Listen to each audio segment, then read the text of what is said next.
Trump poses for a pic with boy at Arlington and everyone immediately noticed one shocking thing in it. President Donald Trump's first Memorial Day as president proved the vast difference between him and his predecessor. The brave men and women who fought and died for this country were finally honored by our leadership in a way they deserve, as Trump exuded pride and appreciation for our military and country that's been absent from Washington, D.C., for 8 years. As the ceremonies wound down and Trump spent some time at Arlington Cemetery, he was asked for a picture by a little boy. Being one of the most approachable presidents in history, Trump didn't hesitate to oblige the boy's request. However, as soon as the Memorial Day snapshot hit the internet, everyone immediately noticed one shocking thing in it on closer look. Trump's time at Arlington Cemetery yesterday for the Memorial Day ceremony was well documented by the liberal media, who negatively focused on the fact that he sang along with the national anthem. While they were consumed in hate and criticism for our patriotic president, Trump was more concerned with this specific little boy rather than paying attention to the opinions of irrelevant people.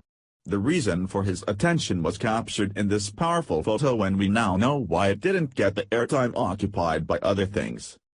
Those who joined the president for the ceremony yesterday were families of fallen American heroes. Trump didn't just make an appearance and send a general wave out to everyone there that day. He spent one-on-one time with many of them, including this little boy who lost his father in war, for which Trump had something very special and specific he wanted to tell him. For the first time, this boy was told by the commander-in-chief himself that his father did not die for this country in vain, and the son he leaves behind isn't forgotten. Your father would be so proud of you, Trump told the child. He stood beside him with his arm around the boy as if he was his own grandson, and warmly treated as such as he spoke encouraging words to him and praise for his father's service and sacrifice. This sincere conversation came after a moving Memorial Day address Trump had just given to the nation in front of these special families who got to hear it and feel it in person.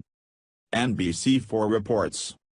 President Donald Trump expressed his nation's boundless and undying gratitude Monday to Americans who have fallen in battle and to the families they left behind, hailing as heroes the hundreds of thousands buried at Arlington National Cemetery.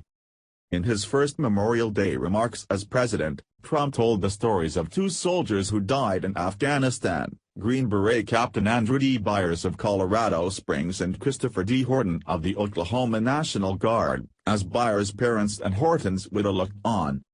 Of them and all who died in military service, he said, words cannot measure the depth of their devotion, the purity of their love, or the totality of their courage.